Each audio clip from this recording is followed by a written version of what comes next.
Okay, we're live. Okay. Hi, everybody. Thank you for joining. So this is our episode about addiction, and I just want to share that May is Mental Health Awareness Month, and 1 in 5 adults experience mental health illness. Today we're joined by Olivia, owner of Huffman Counseling Services. I'm Alana.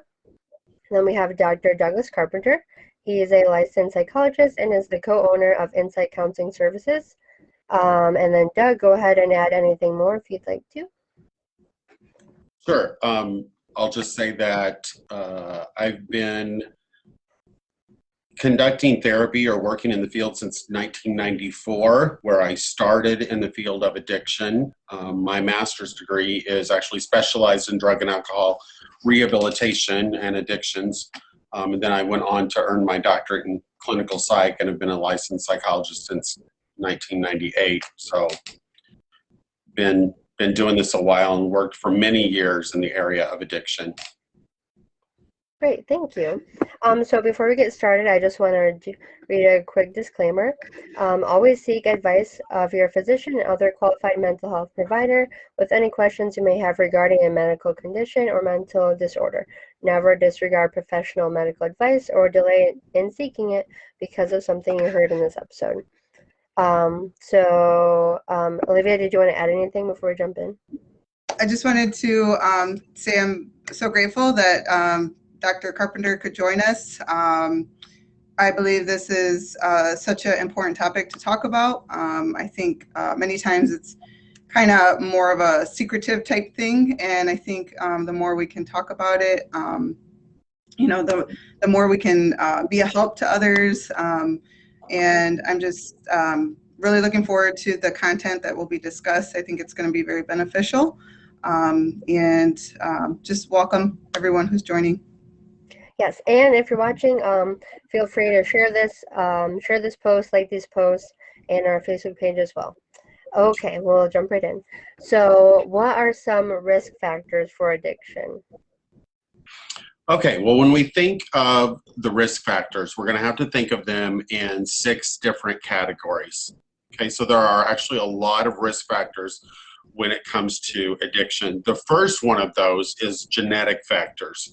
So addiction is a genetic process. It can run in families. So it's very possible that I think the research shows that if you have at least one parent who suffers from an addiction, you are more than likely at about a 50% chance that you also could then develop an addiction. And so it is genetic. There are certain groups of people, such as Alaskan Eskimos, American Indians, that they lack a certain enzyme in their body, and that enzyme is called alcohol dehydrogenase. And so they lack that enzyme in their body, and so their body does not break down alcohol like a typical person, and so the alcohol stays in their system and their body reacts to it at a much greater rate. That's why we see such a high degree of alcoholism in especially those 2 groups of people. So you've got the genetics, you've got chemical makeup, and then you have personality factors that sometimes there's no really such thing as an addictive personality, but you can have a compulsive personality. And so you may have a person who gets stuck on something and then they stay with it and stay with it and stay with it. And so, if they have some kind of compulsory behavior or OCD or something, that can be a genetic risk factor. If we think about category number 2, that would be more environmental. So environmental factors naturally are very broad. This is where a person may lack parental involvement. Abuse and neglect are high correlates with addiction risk. Using substances to cope with emotions is another huge environmental risk factor. We've all heard lots of stuff throughout the years about peer pressure. That's considered an environmental factor. A person wanting to just experiment and then they end up getting hooked. I remember one guy I had that he said, I tried Coke for the first time and I was immediately hooked. You know, so sometimes experimentation does not end up just being experimentation. It can lead to very quick addiction. The availability of drugs and alcohol at home and in social settings. And the last one in the environment category is just having parents that are drug and alcohol users, because if a kid even doesn't have a genetic component, kids learn through a social learning model. So they mimic and imitate what their parents do. And so if they see their parent drinking or drugging, then they may want to do that too. Or I had a patient tell me one time, my dad always used to tell me, go get my juice, even when I was like 5 years old. And so I would run there and get him a beer. And it wasn't until much later in life that I realized he was having me fetch his alcohol, and that I didn't even realize that's what I was doing. He just called it his juice. And I was a kid and I drank juice, so it seemed very normal to me. So that's the second category, environmental risk. The third one is what we call dual diagnosis. Dual diagnosis means that you have a substance abuse disorder and you have a mental health condition, such as there's high correlations with substance abuse with depression, anxiety, bipolar, and schizophrenia.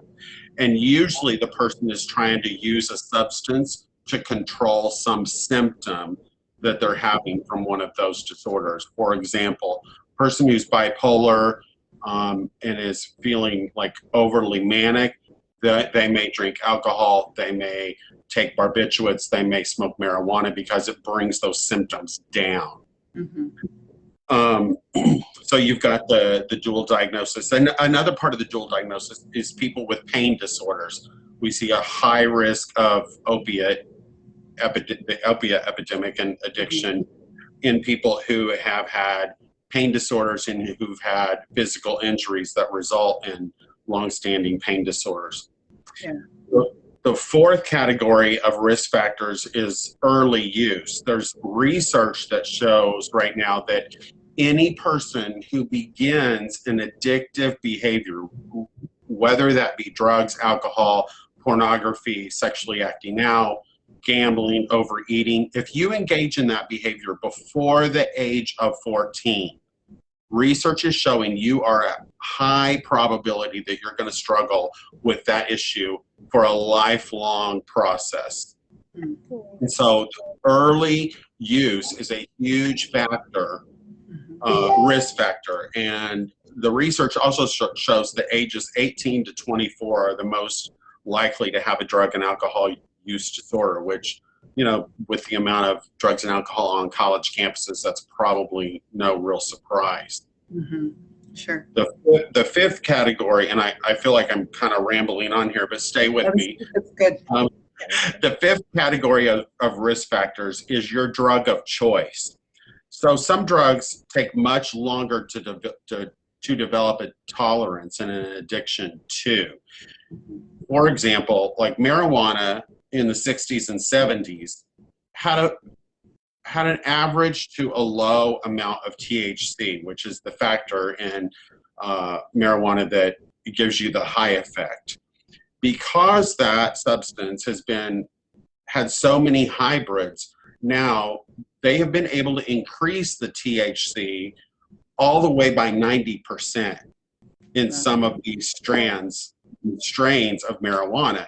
So in the 60s and 70s, people were getting high with weed, but it was psychologically addictive. They may think, oh, I really want this and I can't live without it, but it was not physiologically and physically dependent. Today, we can't say that with marijuana. We see withdrawal effects of marijuana. We see all kinds of physical and physiological reactions from the amount of THC that is now in certain strains of marijuana. So your drug of choice can be a huge risk factor. That's more so the case with cocaine, heroin, and methamphetamines, because they typically can become very physically addictive very quick. There's a high tolerance and then a high withdrawal. And that is what accounts for the high death rate and overdose, especially with heroin, because it has such a quick tolerance buildup. And then the person may go for a couple of weeks and not use, and then when they're ready to use again, they start using it the amount where they left off, and then it kills them because it has such a quick tolerance and it takes so much more of the drug that you can't start where you ended. You have to start again where you started the first time. So the type of drug that you're using is a huge risk factor. Withdrawal, some of these things can be even physically painful, especially with methamphetamine. The withdrawal from that can be very physically painful. Heroin, the same way. Withdrawal from heroin causes severe diarrhea. So then people will get hooked on something to bring them down. So if you've ever heard the term speedballing is you use an upper and then you get so high and then you start coming down off the high, but you have all these nasty side effects from the high. So then you take a downer to bring you back down to try to level it off. That's called speedballing. And so, you hear all these terms in the drug world sometimes, and you're like, I have no idea what that means. But that's a huge risk factor. So the negative effects of some of those drugs, then you become addicted to the cycle. Then people are using uppers and then using downers to bring them back down, then use an upper to get themselves up, and the cycle just continues. Another area of drug of choice that's a huge risk factor are benzodiazepines. Benzodiazepines are typically anti-anxiety agents, so Valium, Ativan, lorazepam, which is the generic. Did I say Valium, Xanax, Ativan, Klonopin?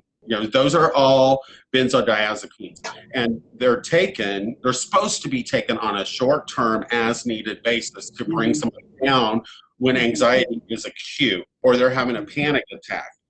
But these drugs have, especially Xanax in that category, alprazolam is the generic name for Xanax.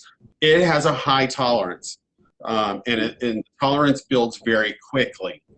And so people will take more of the drug to get the desired effect. And that causes a quick tolerance. So benzodiazepines are very addictive.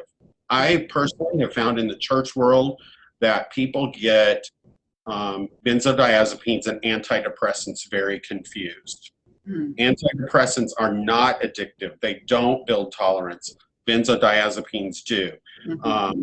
So we could do a whole show on the confusion about, psychopharmacology agents. And if I could add from my understanding, a lot of doctors are now more cautious with prescribing these benzos because of that. Because, you'll hear stories like, I was just in a car accident and, I had a, wonderful career, wonderful family. And, because of that prescription that was meant to be short term, it can really transform somebody's life. Well, that's the problem with benzodiazepines. It's also the problems with opiates, and that's why in 2019, in June 1st of 2019, the new regulations came out about opiates and how doctors can prescribe and how much they can prescribe to you to help, curtail the current opioid crisis here in the United States.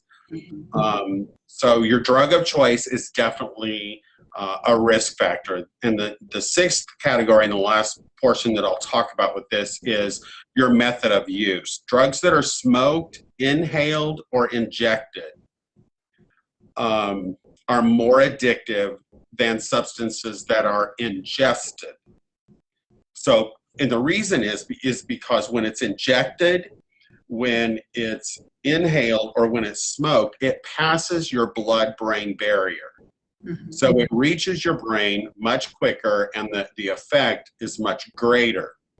With the drug that's ingested, it has to be metabolized through your stomach and through your liver before it starts having the effects, and then you have your blood-brain barrier to protect it. So your method of administration is also a significant risk factor. So there we've got 6 categories: genetics, environment, dual diagnosis, early use, drug use, choice of drug use, and method of use. And those kind of encapsulate, all the significant risk factors when somebody turns toward an abusive substance. Mhm. Wow. Thank you for explaining all of that. Yeah, I'm just sitting here like absorbing it all. Yeah, you're welcome. I mean, yeah, there's like there's several things. So it's definitely, I think sometimes we can think, oh, it's if you have a family member, which that is a factor, but there's just so many different factors. The field of addiction is just a huge issue. I know at one point, this was probably within the last 5 to 8 years ago, there was a study done that showed that insurance alone spends $285 million a year just on addiction treatment for individuals. Oh, wow. So the field of substance abuse and addiction is a huge field. And we've kind of just, in our topic so far, I've only talked about chemical addictions, where there's a whole nother side of this where what used to be called behavioral addictions, now you'll see in the literature that it's really becoming process addictions. And process addictions are more like overeating, gambling, gaming, internet addiction, cyber sex, sexual addiction. So things that are on the behavioral spectrum but have a process that go with them and that leads to addiction. There's also some current research right now that certain process addictions are actually even more addictive and the body has a stronger reaction than the addiction to substances. And the reason for that is when you use a substance or you engage in a behavior that you really enjoy, there's a place in your brain called your limbic system that's in your midbrain area, and there's another name for it, your reward system. So, I mean, I'm a big chocolate eater. I love dark chocolate, and every time I eat dark chocolate, my reward system lights up, and it's like electricity in my brain because I love dark chocolate. Well, but and I'm probably addicted to dark chocolate, but but if that's a troubling behavior or a troubling substance, that area of your brain is going to increase with a neurotransmitter called dopamine, and then your body's going to start craving that level of dopamine again. Mm-hmm. So there's been some recent research that shows that, like, for example, sexual addiction and pornography addiction is about 6 times stronger than cocaine addiction. Now, one interesting factor of that, when you ingest a substance, your body, like I've mentioned, metabolizes that in some way. And yes, your body's own chemicals are reacting to it, but it's also busy fighting off a substance. When you become addicted to a process addiction, it is truly your brain getting high and craving its own chemicals. Mm-hmm. And so that addiction just like gets stamped in your brain even harder than an ingested substance.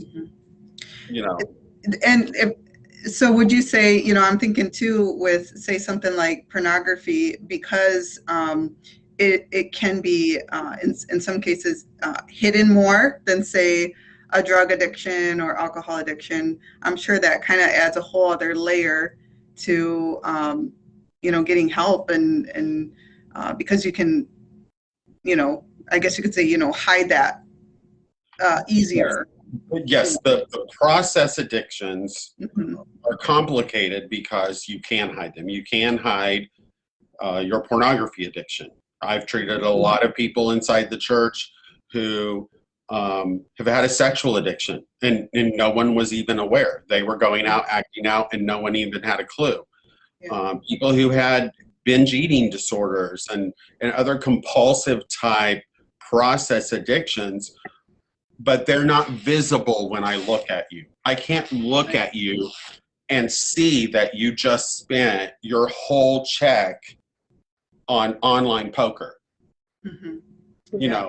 But if you came to me and you'd been using meth, as a clinician, I can clearly see Yeah. Right. You are ingesting some kind of substance that's affecting your appearance. Mhm. But in process addictions, we can't always tell that until the person, usually gets themselves in a position where their life has become unmanageable. Sure. And then they have to seek help or they're discovered. Mhm. Well, thank you. So I guess can you just kind of go over what defines something as being an addiction? I know we talked a lot already so far about all the different risk factors. So yeah. Yeah. So in the field of in the psychiatric field, psychological field, in the mental health field, how we define something as a disorder is it has to impair you on some combination of your social life, your physical life, your psychological life, your academic life, your familial life. So you've got all these areas of functioning, and whatever behavior or substance you're using has to impair you in one of those areas. So, and then to get more specific in that, something becomes an addiction. Well, first, let me put it in layman's terms. Sometimes people will come in and say, I'm not sure if I have a pornography addiction. I'm not sure if I have a drinking problem. Mhm. Well, and my first basic answer is, are you controlling it or is it controlling you? Yeah. Which do you think? And so, I give them some time to sit and think. And if they say, well, I think it's controlling me, well, then you have an addiction because it's interfering with your life. Mhm. Right. Another thing that I'll do to help clients understand is I'll just draw a circle on my whiteboard and I'll say, okay, this is a pie chart. And I want you to chart for me how much gain you're getting from engaging in this behavior and how much pain you're getting. I call that the pain gain theory. So, if they do a 60-40 chart and 60% is pain, that tells me that you recognize that what you're doing is interfering with your life and you're ready for a change. But if you have 60% gain, you're not ready for treatment because you're still getting too much positivity out of this behavior. Mhm. Yeah. Yeah. So, usually I think in my head, you're not done. And Yeah. sometimes I will tell people that too. If they're like, oh, man, I go out every weekend and, it's like 75% gain. I'm like, well, then come back and see me in 6 months Mhm. because Yeah. you're not done. You're not done. Right. You have rock bottom. Your life's not unmanageable. Mhm. But kind of getting back to your question about what constitutes an addiction.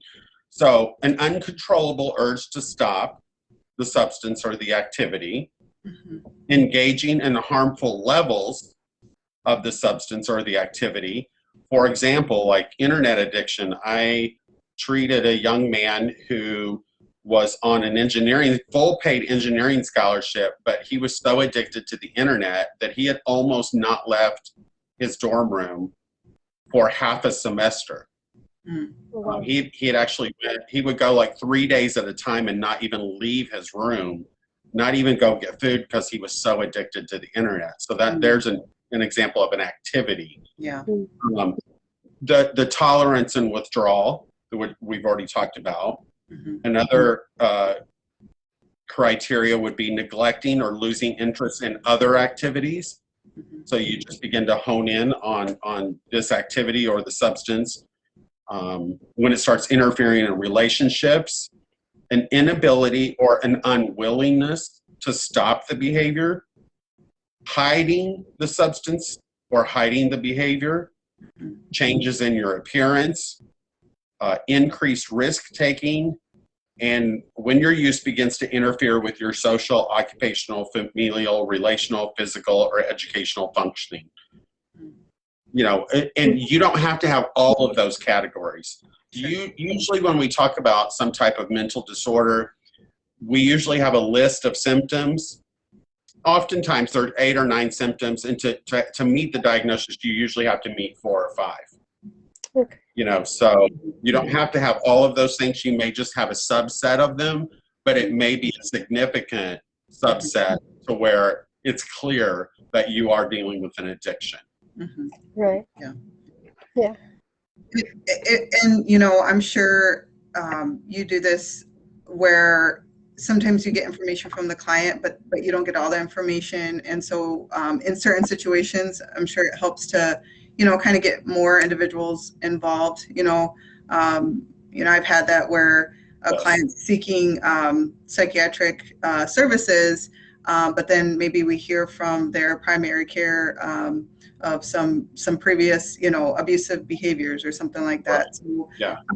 I Definitely collaborating with family members or other treatment professionals is an excellent way to gain more information about your client and their behavior.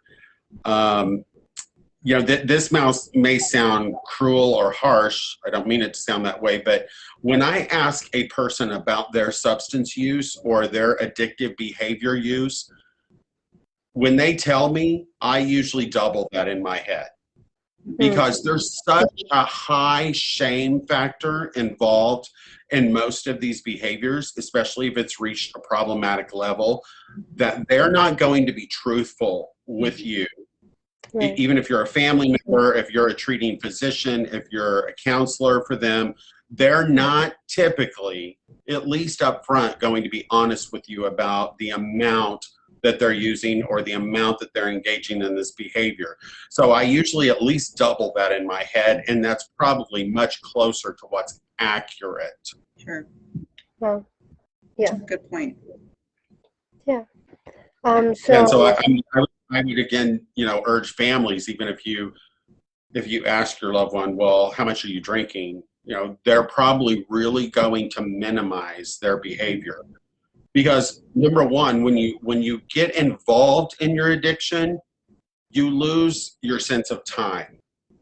And so you really don't have a sense of how long you've been on the internet, how much you've spent on QVC, any of those things, because you lose your sense of time because your brain is being filled with dopamine and you're caught up in that reward system. Sure. So sometimes even the addicts themselves don't recognize how heavy their use or their activity is. And so yeah. So it's good to get information from different sources in most cases. Absolutely. That's good. Thank you. So this next question will get a little bit more specific, and then you can broaden it out if you want to, but can something like a drug or alcohol addiction lead to other mental health disorders? Yes, unfortunately. I wish I could say no, but the answer to that is yes. The research shows that if you have an addiction of some kind, whether it be an activity, a process addiction, or a chemical addiction, most people do not just have one addiction.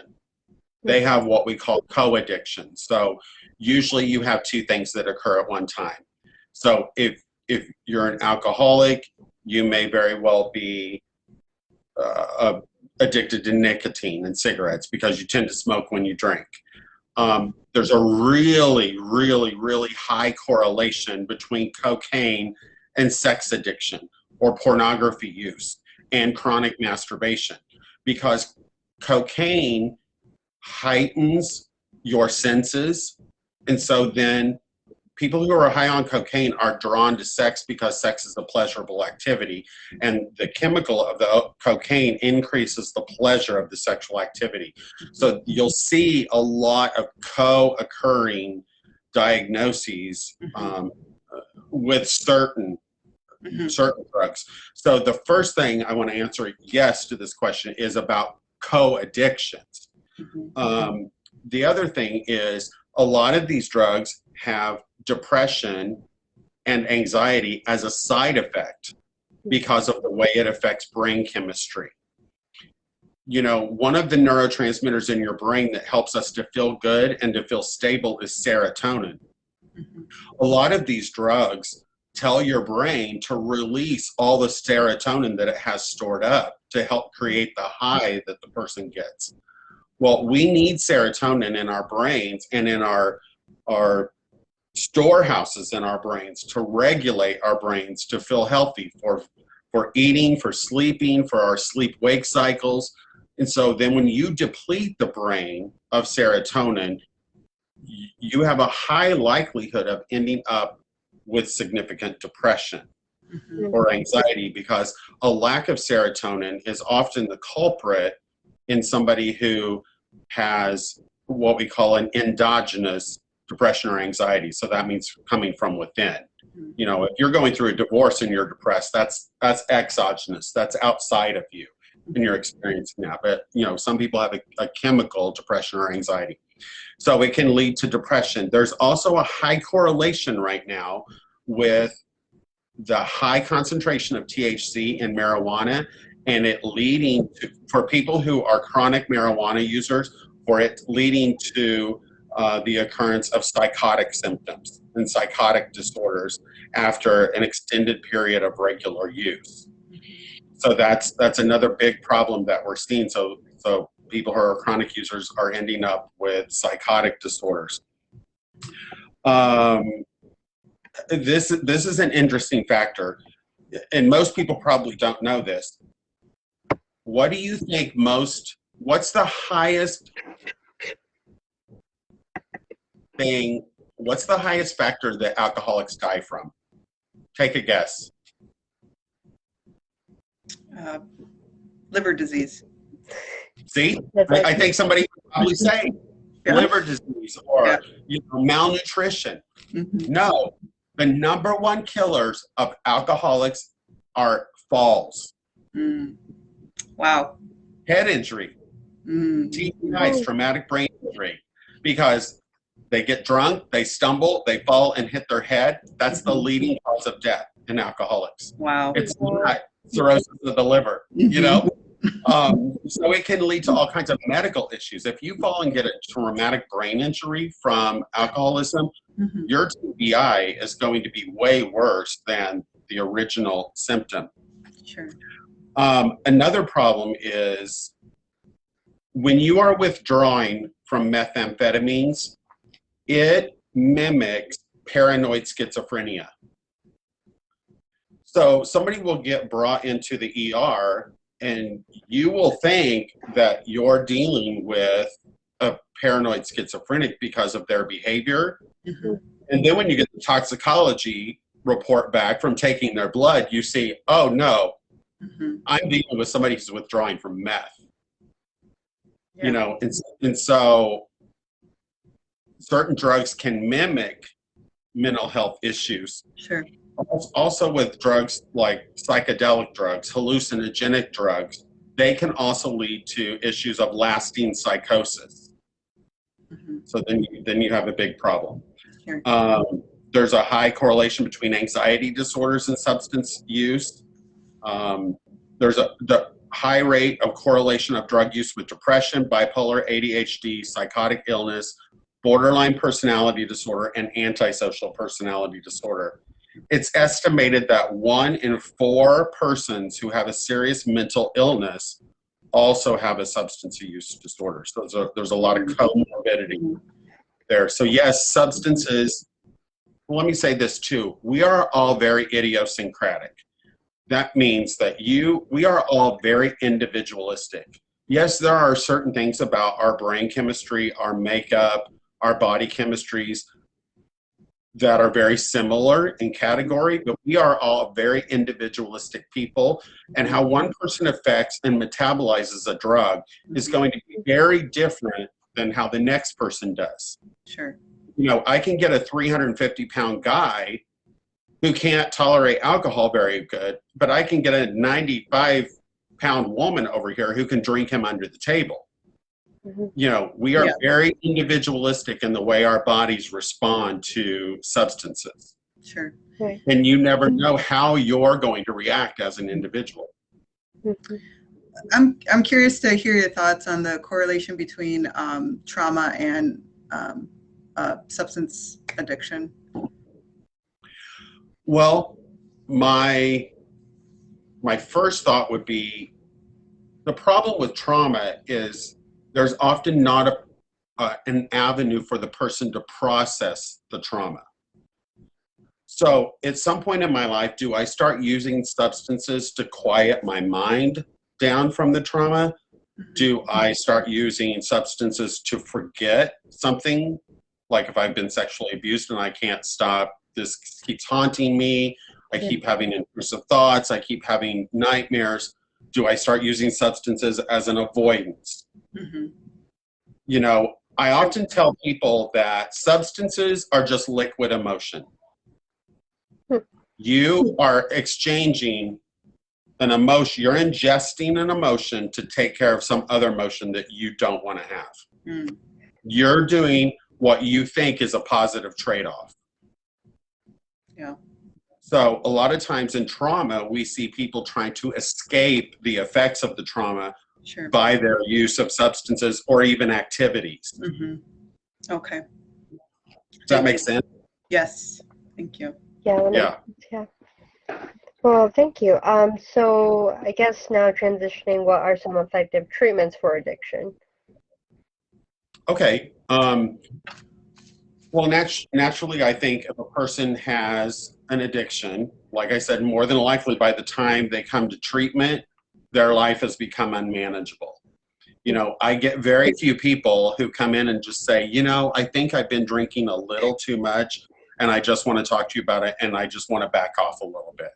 Right. I wish that happened. Sure. It does happen once in a great while. Yeah. But usually by the time they end up on my couch in my office, they've royally messed something up in their life. You know, their marriage is in shambles, they're in trouble with the law, they've been in jail, you know, their kids won't talk to them anymore. Something has went wrong and their life has become unmanageable. So naturally, psychotherapy is a good place to go to get help, to see a counselor, to see a social worker, to see a psychologist, to reach out for help.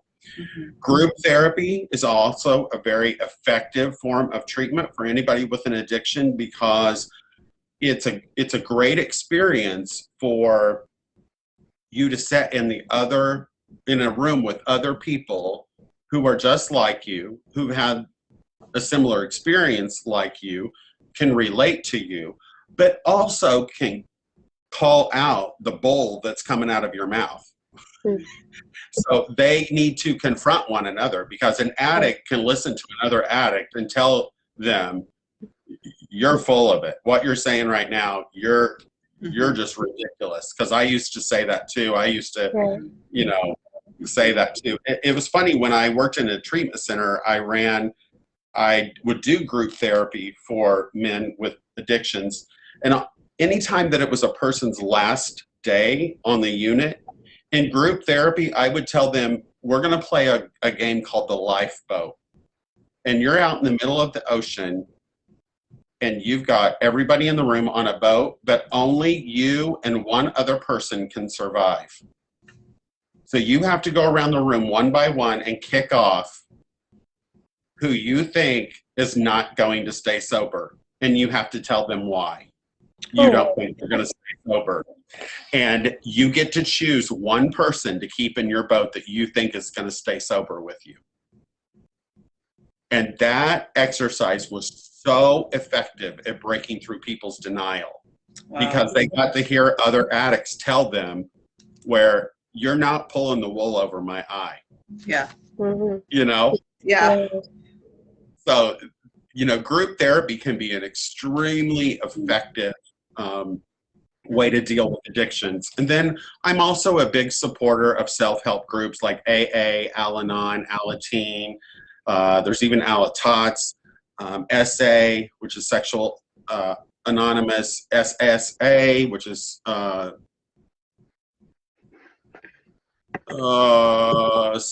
I can't remember exactly what it stands for. And then there's SLAA, Sex and Love Addicts Anonymous, MA, Marijuana Anonymous, NA, Narcotics Anonymous. So I'm a big fan of all of those. I'm a really big fan of Celebrate Recovery. I don't know if you guys are familiar with Celebrate Recovery. Is that more of a support group within the churches? Yeah, it's a more church-based, even though self-help groups use the concept of a higher power. Mm-hmm. Celebrate Recovery is out of a church in California. The name of it's slipping my Saddleback. Oh, One of those. Saddleback. Yeah. Yeah. Lauren? Yes. Yes. Okay. So Celebrate Recovery came from there, and is kind of it's a worldwide organization at this point, but it's very Christ-driven, very spiritually focused, but still uses the 12 steps. It uses the 12 steps in combination with Scripture, so it's very effective. We actually have a Celebrate Recovery program at our church in Auburn Hills. I think it's a great program. Another treatment and intervention can be chemical interventions, so medications like Antabuse. Antabuse is a medication that blocks the receptors for alcohol in the body. So if a person ingests alcohol, they immediately start throwing up and they have like flu-like symptoms. So their body just immediately starts rejecting the alcohol. And then you have medications like naltrexone and Vivitrol, which are medications that will help decrease a person's craving for alcohol. And then you have medications like Suboxone. Suboxone is a substance that is used for opiates and heroin.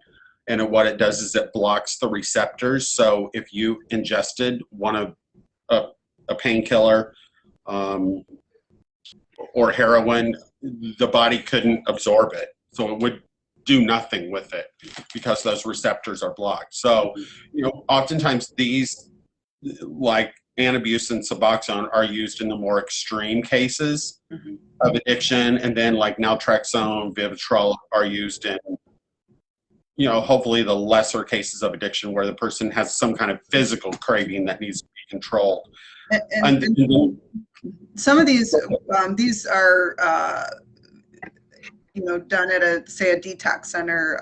A lot of these, correct, under medical care. Yes, have to be done under medical care. A lot of times, even primary care physicians won't deal with them, and they'll send you to an addictionologist or a preventative medicine doctor. Suboxone, only certain doctors are allowed to prescribe Suboxone. You have to have a special certification to even work in the field of Suboxone. Okay. Yeah. And then, you probably heard of Narcan. Narcan is actually, it's called naloxone, which is very close to naltrexone, but they're different. There's no T in this one. And basically that is a medication that, the police and EMT are carrying right now that can revive people who have overdosed from opiates or heroin. Naturally, they're even giving this to other individuals in the community, correct? Yeah, I have some. Yes. Yep. Yep. You can go through now Narcan training to where you can become a person who is allowed to administer that. I mean, it's really not hard to administer, but we can't just have anybody walking around shooting people with Narcan. You need to have a little bit knowledge of what you're doing, but it's important to save lives. And then another treatment for addiction is just spirituality and your spiritual connection, and trying to, the whole 12 steps are based on recognizing that there's a power outside of yourself that can restore you to sanity. So a spiritual connection is very important in the process of recovery. So, really the couple branches of treatment are professional help, self-help groups, spiritual direction, Good. are really the effective treatment for addiction. And then, I really didn't think about this question in this category, but, if a person has become addicted to an activity or a substance to a significant degree, they may require inpatient treatment. So you may need to go into a hospital setting. If you need to be detox can vary, and it's varied over the years with insurance managed care, but typically detox is about 3 days. In its extreme cases, it can last up to 5 days. And then, you can go up to an inpatient rehab for anywhere from 7 to 35 days, depending on your severity. If you've been through several inpatient treatments and you can't stay sober, then you could go onto a residential community where you could be there from 3 months to 18 months in a controlled environment where you're away from your addictive behavior.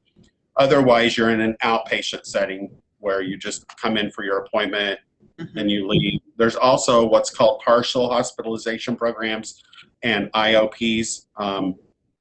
And those may be where you go 3 times a week for 6 hours at a time and you're in a class-like structure, learning more about your addiction, going to individual therapy, going to group therapy. So there's different levels of treatments as well as different kinds of treatments for addiction. Yeah. Okay. Since you touched on this already, how can someone utilize their faith to work through and overcome their addiction?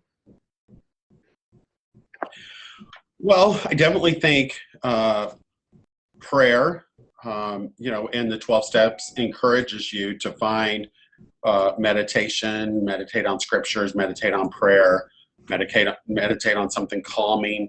So the use of prayer, the use of scriptures.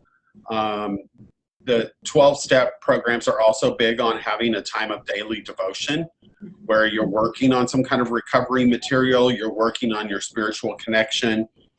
For people who want to utilize their faith in the treatment of their addiction, I try to always push people towards Celebrate Recovery, which we talked about a little bit ago. I'm fortunate to be in a metropolitan area where we have multiple successful Celebrate Recovery sites.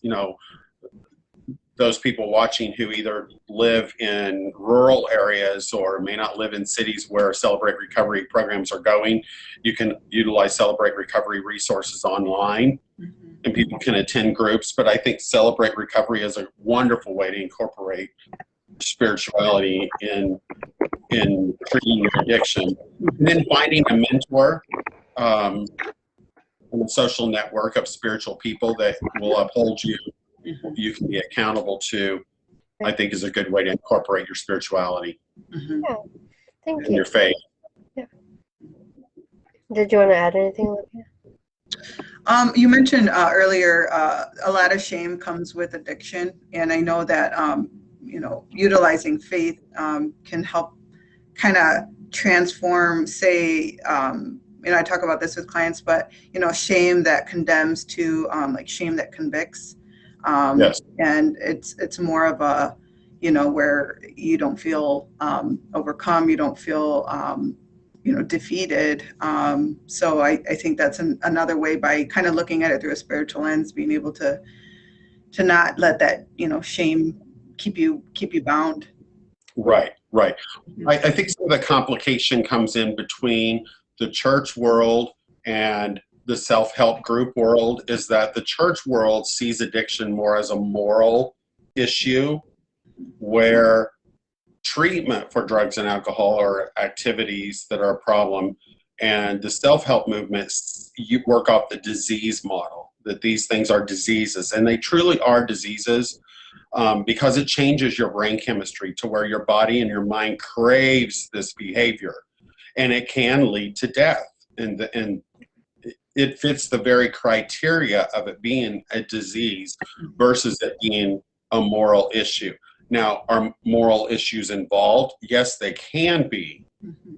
But from a treatment standpoint, it's best to approach it from a disease model and incorporate spirituality and morality in a positive way versus a condemning way.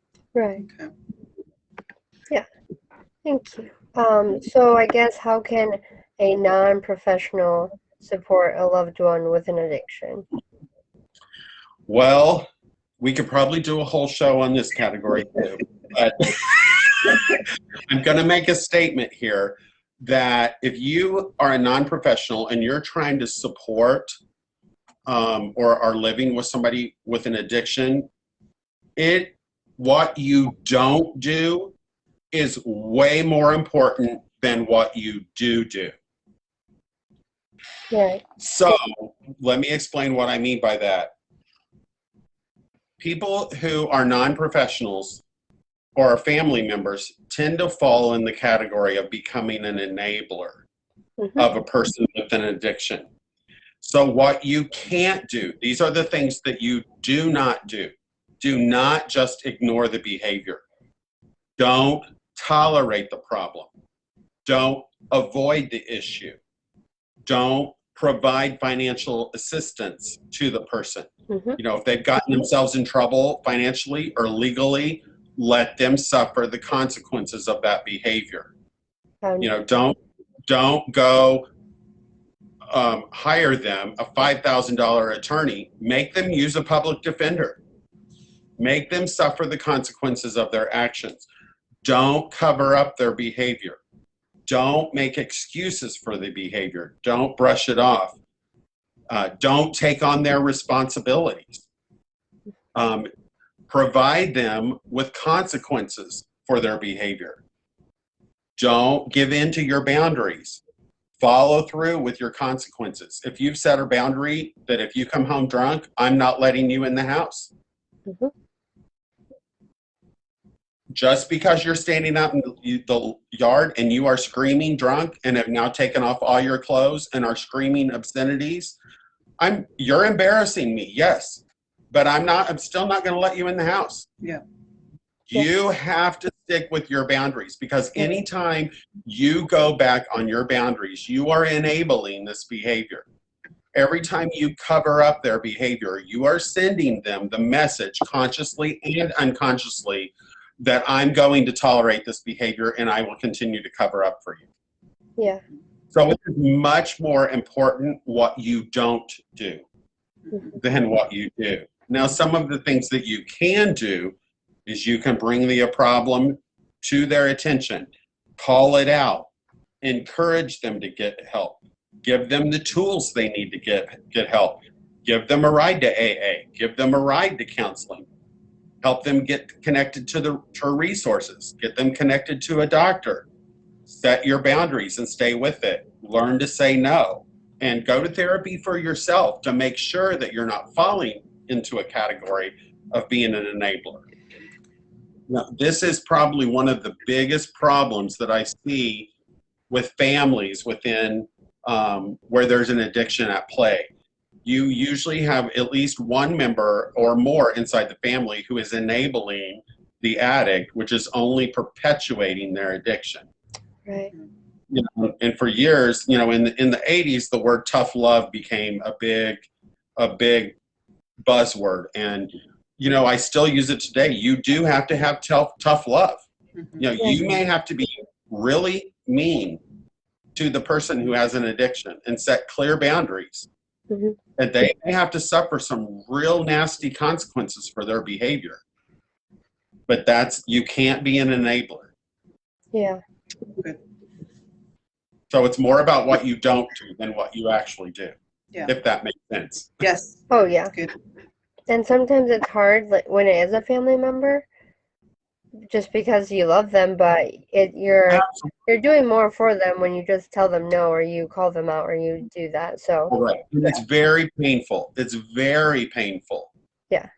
For family members, and that's why I encourage them to get them into their own therapy to work through the difficulties involved with this. It's interesting. One thing that sometimes you'll hear from families of addicts is you'll have a family member who'll say, "I liked you better when you were drunk." Mm-hmm. Well, right there you have found your enabler. Right. Because they don't want to deal with now the consequences of you being sober. Mm-hmm. They liked you being out of their business. Mm-hmm. Sure. Yeah. Yeah. Okay, so I guess this is more broad. How can we overcome mental health stigma? I just want to get your thoughts about that in the church, just in general. Every guest we've asked this question. Sure. The first thing that comes to mind for me is we have to redefine mental health. You know, I think for a long time, mental health had a real negative connotation. Oh, yeah. But think about physical health. We think of physical health all the way from, I just stubbed my toe and broke my toenail and or I have an ingrown toenail and I need to go to the doctor, all the way from, I'm terminally ill and dying of cancer. All of those things are considered physical illness, right? But when it comes to mental illness, just because you're upset about something or you're having a hard time getting over something, a breakup or a death, that's a mental health issue. It's plaguing your mind. It's interfering with your daily functioning. And you can go talk to somebody about that issue. You don't have to be psychotic to go see a counselor. Right. So inside the church, we have to redefine mental health and recognize how broad of a term that is, and that the Bible commissions us to take care of our mental health. The Bible tells us to seek wise counsel and to confess our faults one to another. I mean, the Bible wants us, God's word tells us to be mentally healthy, but yet we see mental health as this bad thing. If I say I need mental health, then I'm not even a Christian, because I should just be able to rely on God, or some things only come out by prayer and fasting. Well, okay, I believe that, but I can also do something in this earthly body to try to help myself. And sometimes that's going to counseling, no matter how small or how big the problem is. Yeah. So I think it all comes down to redefining what we see as mental illness, and that being a mentally healthy person is just part of being a well-rounded person. It's part of our well-being. Right. Good. And so many people within the church are afraid to go to mental health counseling or to a professional counselor because they somehow believe that their faith is going to be questioned. And I would tell you the exact opposite. A good counselor, whether that counselor is Christian or not Christian, should ask you about your spirituality and where is that as one of the main areas in your life, and how do you incorporate that in your life. When I see Christians and I see non-Christians, but in all my paperwork I ask, part of the questions that I ask you are, how important is spirituality to you? If it's important to you, how would you like it incorporated into your therapy? How would you not like it incorporated into your therapy? And then I talk to the person about that. Like, what is your concept of God? Or sometimes I may ask a person, do you ever pray for yourself? But there's some kind of stigma, and maybe this was true many, many years ago. I would say that that's not true anymore, that when you go to a counselor, they are not going to tell you that religion or your faith or your spirituality is a crutch. Spirituality is seen as one of multiple pillars that go into the formulation of a healthy individual. Sure. So there's really no need to fear going to a professional counselor that somehow they're going to try to talk you out of your faith. If that were to happen, then you immediately need to change counselors because you have found an incompetent counselor. Sure. Just like there are incompetent plumbers and electricians and carpenters, and every profession has incompetent people. Right. But more than likely, you are not going to find a counselor who's going to attack your faith and spirituality. So you have to get over that belief too. And like I said, broaden your definition of mental health. That's good. Yeah, that's great. Thank you. Thank you so much for just joining us and sharing all your expertise. I'm just sitting here absorbing it all. It's been good. Oh, thank you. Yeah, so It's been my pleasure. yeah, thank you. So we have a couple minutes. I don't know if you wanted to touch on your book or anything extra here at the end. That'd be Sure. awesome. Sure. Okay, so I have a book that came out in October of 2018, and it just recently is also available on Audible, and it's called Childhood Trauma and the Non-Alpha Male. And the concept of this book is that society tends to see masculinity in a dichotomy, that either you're an alpha male or you're a beta male. either you're an alpha male or you're probably gay. Well, the research shows that the majority of men are somewhere in the middle of that continuum. You know, yes, there are alpha males. There are guys who are way into sports and cars and all things considered masculine. You know, but that doesn't encapsulate the majority of men. But in our society, those middle categories of men, especially as boys, are having a difficult time identifying and finding their sense of masculinity, because if they're not like this, then they're told they're like this. Right. And so the book just kind of examines that middle category of men and the struggles they face in finding their own sense of masculinity, and what happens when there's trauma involved in your life. How does that complicate finding your sense of masculinity as a young man? So that kind of encapsulates the book. Hopefully by the end of this year, my second book will be coming out, and it's entitled Secret Shame: Implications of Male Sexual Abuse on Male Sexual Development. So it's a pretty large book. It's about 500 pages, and it's all about the impact of male sexual abuse when it's perpetrated by a male, and how that impacts a male's sexual development on multiple levels. Sure. And it has an associated workbook for victims who have suffered male sexual abuse. So hopefully that'll be out sometime by the end of the year, beginning of next year. Yeah, that's good. I have mine. I got mine. So I'm super excited to read it. And if I could just add, you know, I think this is a really important topic, and I'm sure that could be a whole other episode. But, you know, we're seeing that. I know I see it in my practice where it's like this confusion, like I either have to be this or that. And if I'm not, you know, on this extreme, you know, that I must be this extreme, and that's just, you know, not true. And so really good. I'm so glad that resources like this are, you know, being put out. Yeah. I've done several podcasts on the book, and many of those are posted on my website. My website is just douglascarpenter.com. Oh, okay. Yeah. And then you can, you know, if somebody has a question, they can email me through the website too. My email there is just drcarpenter@douglascarpenter.com.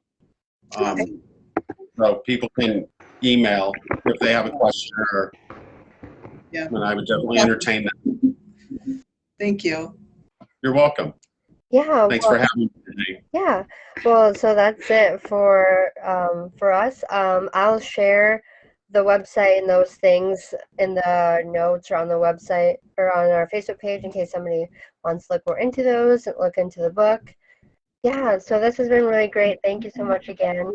I'm Dr. Carpenter. How things go with your second book. Yes.